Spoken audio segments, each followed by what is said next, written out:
Good morning সবাইকে জানাই। সবাই এই গরমে কেমন আছে? আমরা তো বেহাল হয়ে যাচ্ছে এই গরমে। বরফ লাগিয়েছি, এখন বরফ নিয়ে খেলা করছিল, বকেছি, ছুঁড়ে ফেলেছি, তারপর নিয়ে রাখলো। নালে ওই সারাদিন ওই করে, দুদিন পর যেই কাশতে শুরু করবে তখন ওর বাবা আমাকে চেলাবে যে ও কি করে, তুমি কোথায় থাকো। পড়ে গেছি, পায়ে খুব জোর লেগেছে আমার। অনেক কিছু রান্না করার আছে, অনেক কিছু আছে, তো এবার গিয়ে রান্না বসাবো। উল্টো পাল্টা বলছি, গরমের মধ্যে প্রচুর গরম। তো সবাই আমাদের ভিডিওটা অবশ্যই দেখো। অনেকজন না দেখেই সাবস্ক্রাইব করে, মানে ভালো লাগে যদি সাবস্ক্রাইব করে দেয়, যে ফ্যামিলি ব্লগ নিয়ে তাদেরকে সাপোর্ট করলে খুবই ভালো লাগে। আমাদের পাশে থাকো তোমরা। তো এখানে আমার কলমি শাক আছে, এখানে আলু আর কি ঝিঙ্গে না চিচিঙ্গে আছে, মা কুটেছে, মনে হয় ঝিঙ্গে আছে, দিয়ে একটা সর্ষে বাটা করবো। এখানে আলু ভাজা আর একটু ডাল করব এই গাজর দিয়ে। কি হয়েছে তোর? চান করবি না? কখন? যাও চান করো, যাও। এবার আমার তেলটা গরম হয়ে গেছে, এবার শাকটা দিয়ে দেবো। শাক হয়ে গেছে, এবার আমি সাইডে ডাল বসিয়ে দেবো, যেহেতু আমার ভাতও হয়ে গেছে। ডালটা ফুটেও গেল, এবার একটু নাবিয়ে সাঁতলে দেবো। আর এখানে আমি সবজি বসিয়ে দিয়ে, মনে হচ্ছে আবার স্নান করতে হবে, এত গরম নিতে পারছি না। বর বললো করে না, আমি ঠিক আছে তাই করি, রান্নাটা করে আবার স্নান করে নেবো, কারণ এত গরম আর সহ্য হচ্ছে না, আমার খুব কষ্ট হচ্ছে। আচ্ছা, একটা কথা বলার আছে। সারা শীতকালে ঠোঁট ফাটে না, কিন্তু গরমকালে প্রচণ্ড ঠোঁট ফাটে। মানে মাঝে মাঝে ভাবি কি লাগাবো, কিন্তু কিছু লাগিয়ে লাভ নেই। দেখছি বোরোলিন লাগাচ্ছি, কোনো লাভ নেই। ওই একটু লিপ গ্লস লাগাই নিভিয়া, তাতেও দেখছি কোনো কাজ নেই, প্রচণ্ড ঠোঁট ফাটে। তো একজন বলেছিল নাকি যে লিকুইড লিপস্টিকগুলো হয় না, ওটা লাগিয়ে রাখলে নাকি ভালো হয়। দেখা যাক। সবজিতে আমি দিয়ে দিয়েছি সর্ষে বাটা, টমেটো দিয়েছি। ঝাঁঝটা বেশ খুব সুন্দর আসছে, আমার চোখে প্রচণ্ড জ্বালা করছে, যেহেতু এটা গ্রামের সর্ষে। এক ডব্বা ভর্তি করে ছিল, আমার শেষ দিয়ে দিয়েছিল।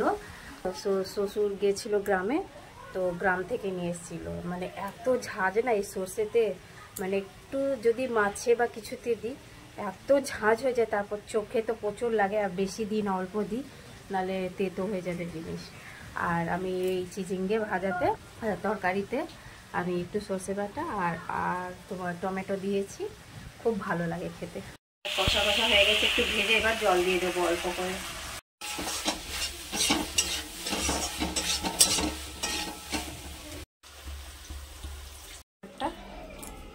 আমি আচার জাস্ট ওয়াও, আমার এই আচারটা এত ভালো বোঝাতে পারবো না। আর এই তোমার যখন তারকেশ্বরে গেছিলাম তখন নিয়ে এসেছিলাম, 100 টাকা একটা ডাব্বা নিয়েছিল, অর্ধেক শেষ হয়ে গেছে। আচার কিছু খাওয়া হয়, বাপরে বাপ, প্রচুর আচার। আমার ছেলে প্রচুর আচার খায়, আমিও খাই। এইটা বহুত টক, খেতে পারি না। তারপরে এর মধ্যে গাজর ফাজর কি সব দিয়ে থাকে, লেবু, আমার ভাল লাগে না, এটা বহুত টক। এই ছাড়, একদম হাত দিবি না। তোকে যেটা বাবা নিয়ে এসছে তারকেশ্বর থেকে, সেটা তুই খাবি, এটা একদম হাত দিবি না। এটা নানি এটা আমার জন্য নিয়ে এসছে। তোমার জন্য তুমি কি 5 কেজি আচার খাবে? 5 কেজি তো না, 1 কেজি খাবো, বাট লাগবে এটা 5 মাস আমাকে লাগবে খেতে। তুই তো 1 মাসে শেষ করে দেবো। একজনকে দেখো হাতে মিশ্রি নিয়ে ঘুরে বেড়াচ্ছে, দেখছো? তুমি কি খাচ্ছ? মিশ্রি চটি পড়েছে দেখো আমার। ঠিক আছে দাদা, হাত দেবে না। তুমি খাবে পুরো গোটা মিশ্রিটা? হ্যাঁ, খেয়ে নেবে তুমি মাম্মা? তুমি এই মিশ্রিটা পুরো খেয়ে নেবে, গোটা মিশ্রি? এ মা, দেখ কেমন কামড়ে কামড়ে পিঁপড়েদের মতন খাচ্ছে, দেখ। এ রানী কোথায় চলে? তোমার পাটা দেখো আর চটিটা দেখো, দেখেছো? ওই দেখো আমার মেয়ে কাককে দিচ্ছে মিশ্রি। কাক খাইয়ে দাও কাককে। বলছে এই নে, দিয়ে দাও। বলে এই নে, বলে এই কাক খা, কাককে দিয়ে দাও। তুমি খাবে না কাককে দেবে, এইটা বলো। হ্যাঁ, এ রানী আমার কত তাড়াতাড়ি চুলটা হচ্ছে না, 2 সপ্তাহ হলো কাটালাম, তাড়াতাড়ি হয়ে যাচ্ছে। ভালো, মেয়েদেরকে নাড়া ভালো লাগে না দেখতে। এ রানী, কি খাচ্ছ তুমি? মিচড়ি, বাবা তুমি, গরম লাগছে না? চলে এসো এদিকে, হ্যাঁ এদিকে চলে এসো। ওই দেখ পিঁপড়ে ধরছে না কি ওইটা। আমার সবজি হয়ে গেছে। আর একটা জিনিস তোমরা অবশ্যই কমেন্ট করে জানিও কি তোমাদের এই দোকানে আচারটা ভালো লাগে না বাড়িতে তৈরি করা আচার। আমার তো বাড়িতে তৈরি করাই আচারটা ভালো লাগে, যেহেতু ছোটবেলা থেকে মায়ের হাত থেকে আচার খেয়েছি বাড়িতে তৈরি করা। তো বাইরে মানে দোকানে আচারটা খুব একটা ভালো লাগে না, টেস্ট নেই, থাকে না, খুব টক থাকে না, আর কি সব ঢেলে ঢুলে করে দেয় তো ভালো লাগে না। তোর কি লাগে বাবু আচার? নানির হাতে আচার না দোকানে কেনা? তাই তো। ও আমার আচারটা আমাকে লুকিয়ে রাখতে হবে, নাহলে ও শেষ করে দেবে। আমি 2 বছর আগে 3 বয়াম আচার করেছিলাম, 3 বয়াম, বড় বড় বয়ামে আমের আচার 2 বয়াম আর একটা আমরা। আমার ছেলে পুরো ওটা শেষ করে দিয়েছে আচার খেয়ে, মানে 2 থেকে 2.5 মাসে 3 বয়াম আচার শেষ করে দিয়েছে। এত আচার খায়, সেই জন্য মা সেদিন বললো এর থেকে লুকিয়ে রাখবি। হ্যাঁ, এত আচার খাওয়া ভালো নাকি? তাও এই গরমে কালকে রাতে আবার রুটি সবজি দিয়েছি, তো আমাকে বলছে আচারটা দাও। এই যে মা দেখেছে আচারটা, আমরা দাঁড়া তোকে আমি আচার দিচ্ছি, আর এটাও আমাকে লুকিয়ে রাখতে হবে।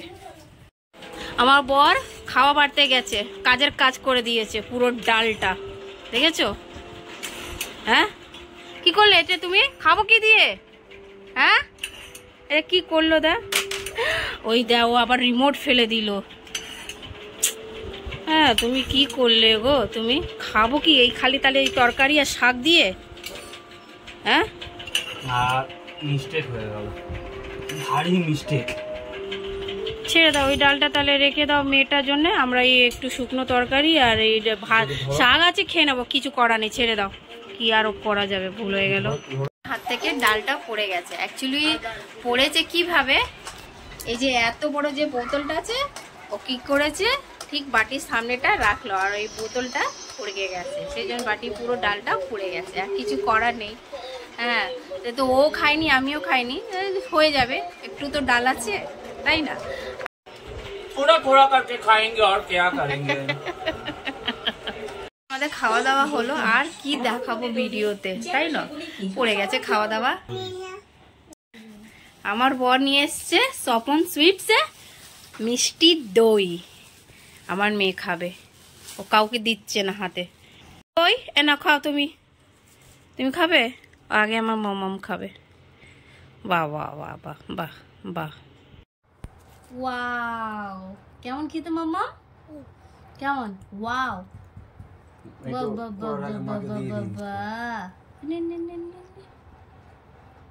ভাল লাগছে, ভাল লাগছে। দইটা নাও না, একটা জায়গা নিয়ে এসো, দইটা খাও, যখন খাচ্ছে কম তো দাও, একটু জায়গা নিয়ে এসো। আমার মাম্মামে খুব ভাল লাগে মিষ্টি দই, ও খুব পছন্দ করে।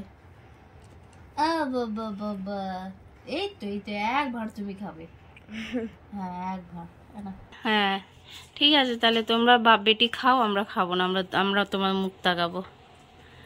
বাবু ছেড়ে দে, আমরা খাবো না। খাচ্ছ কি ভাষায় বলছে, আরেকটু ওর মাথায় জানো এখানে লেগে গেছে, আজকে গেট দিয়ে একটু ফুলে গেছে। দারুণ খেতে তো দইটা, না রে বাবু?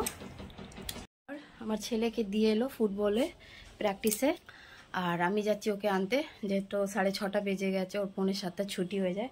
আমার মেয়েকে নিয়ে যেতে হচ্ছে আমাকে, আমার বর তো কাজে চলে গেছে, মেয়েকে দেখার লোক নেই বাড়িতে, তাই আমাকে তাকে নিয়ে যেতে হচ্ছে। মামা বসে পড়েছে, ওর বেরোতে খুব মজা, তাই না বলো? ও বেরোলেই খুব মজা। চলে এসছে দাদাকে নিতে। মাম্মা, দাদাকে পেয়ে গেছো? হ্যাঁ বাবা, আজকে দাদা বোন দুজনই ম্যাচিং। মাম্মাম দাদাকে পেয়ে হ্যাপি? এ রানী, এ মা, ছি কে? তাই আবার বল। ওই দেখ ফুটবল খেলছে, ওই দেখ হং করে না। চলো বাবু, চলো।